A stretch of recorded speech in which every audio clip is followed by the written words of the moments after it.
Hello guys, ang lulutuin ko ngayon ay ito, sinabawang gulay.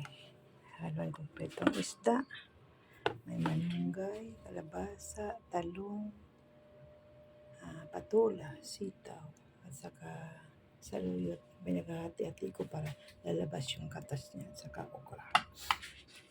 So, inuna ko muna sa pagpakulo itong mais. Kasi itong mais ay masarap sa mga ganitong luto.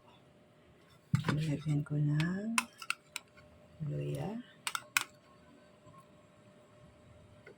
at saka itong kamatis at sibuyas. Ayun. Timplahan ko na rin. Lagyan ko na din ng isang kutsarang asin. Saka kunting asukal. Ganyan talaga ako magluto guys. Pasensya kayo sa tayo. Ganyan talaga yung style ko sa pagluto. Lagyan ganyan.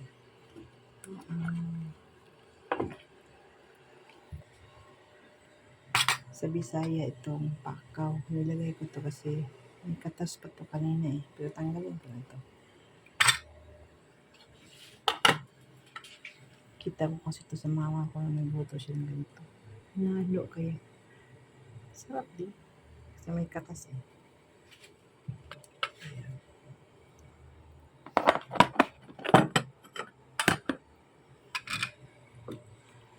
Halo ko na ilagay ko na ang sitaw at kalabasa. Ayan. Pakuluan.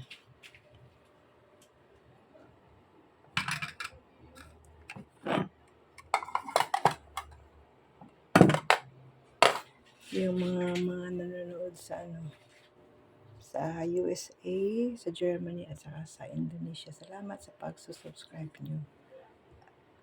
Salamat sa pagpanood nyo sa mga videos ko. Nakadagdag kayo sa mga viewers ko. Simple lang talaga itong luto ko. Simple lang kasi ang kusina ko. Talagang hindi ko talaga ito tapos. Kasi kalilipat pa lang. Naipon pa. Wala pa rin akong sahod. Kaya mga simple luto lang. Pero mga idea lang.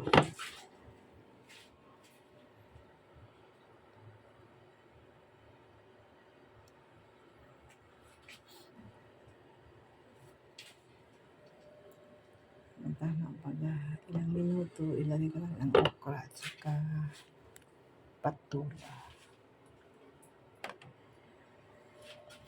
Talaga pag may sabaw, talagang maganda pag may malunggay. Kasi ang malunggay nagbibigay ng maraming sustansya sa katawan natin.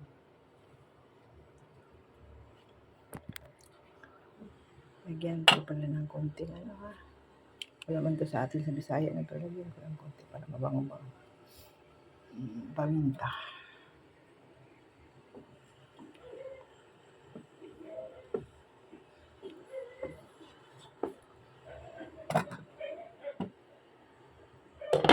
Ito sana gagamitin ko pang sandok kasi may siya. Ang problema naman may sabaw. Ang problema isang beses guys, malapit ako na kuryente. Dahil bawal pa itong ganito, metal. Kaya sa pag-ano ito na ginagamit ko itong kahoy, wooden ladder.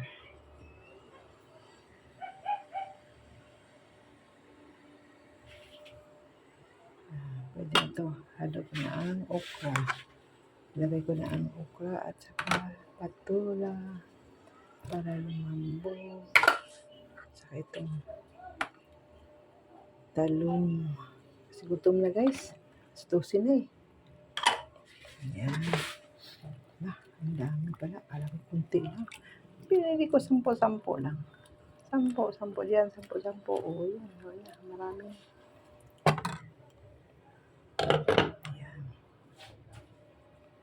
Pwede na nga din pala itong ihalo ko na rin itong saluyo para lumambot siya. Panghuli lang yung malunggay. In-slice ko siya para lumabas yung katas. Alam mo, sa Middle East, nung doon ako nagtatrabaho, siguro mga 8 years ago. More than 8 years ako doon sa amo ko. Gulat ako sa saluyot.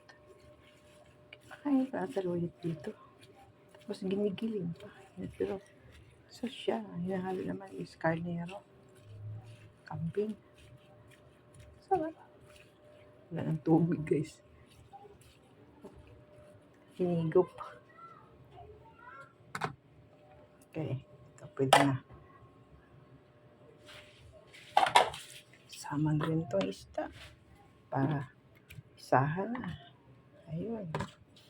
Para yung lasa niya, talaga, malusot doon sa mga gulay. Ninalo ko. Ayun, sarap guys. Di pa nga naluto, pero masarap ang tingnan. Pakuluan lang yan. Maya-maya na pagka ang malunggay.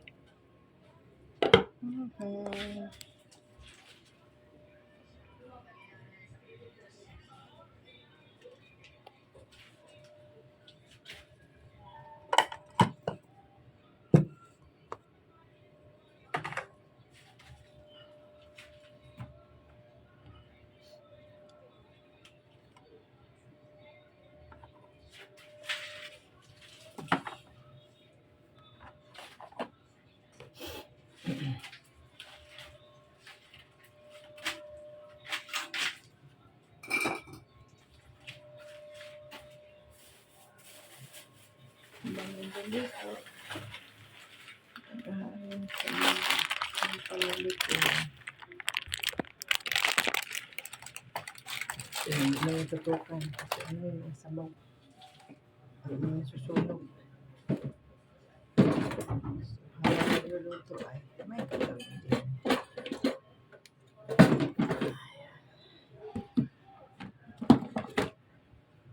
Hindi masayang yung oras.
Lagyan ko na.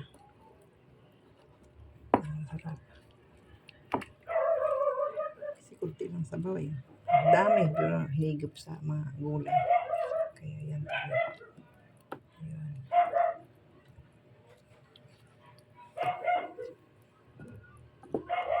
Tingin ko lang yan.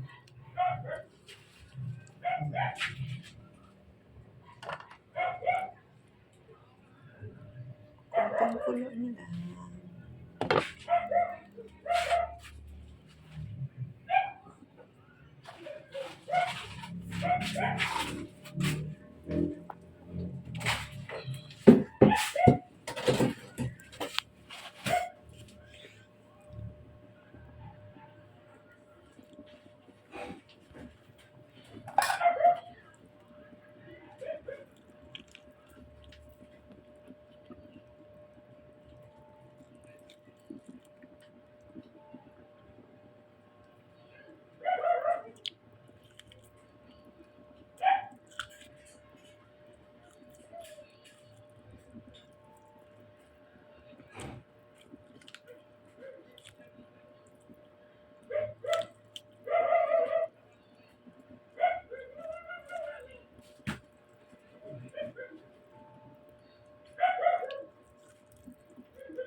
Namimiss ko na ito, no?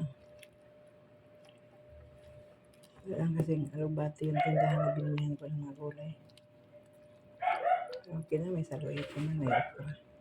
Ang fiber yun eh.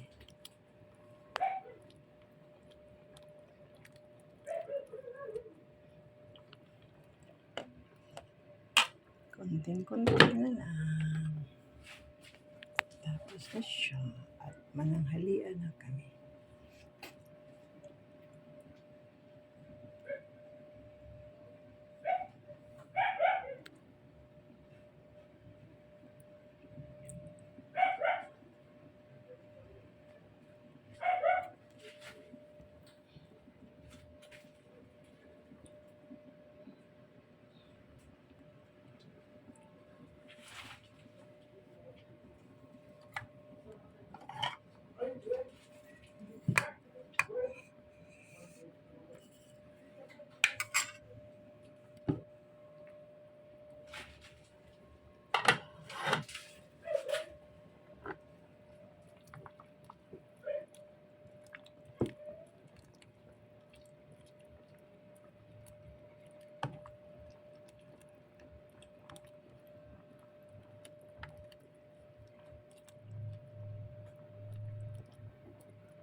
Na ang malunggay ko.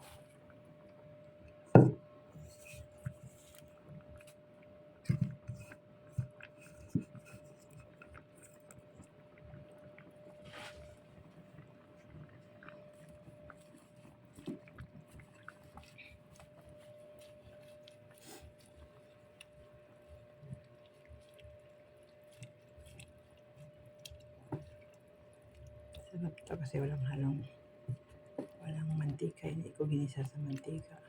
Diretso tubig pinakuluan. Nilagyan ng pinayod na mais. Yung yellow corn, which is good for the eyesight. May kalabasa din. Dagdag. Dami mong nutrients na kuha nito. Patula. Pampababa ng dugo. At saka ang talong. Meron din saluyot. Fiber, rich in fiber. At saka okra. Tikman ko guys ha. Kung okay na ba ang lasa niya. Ito ngayon, gumamit ako ng sandok.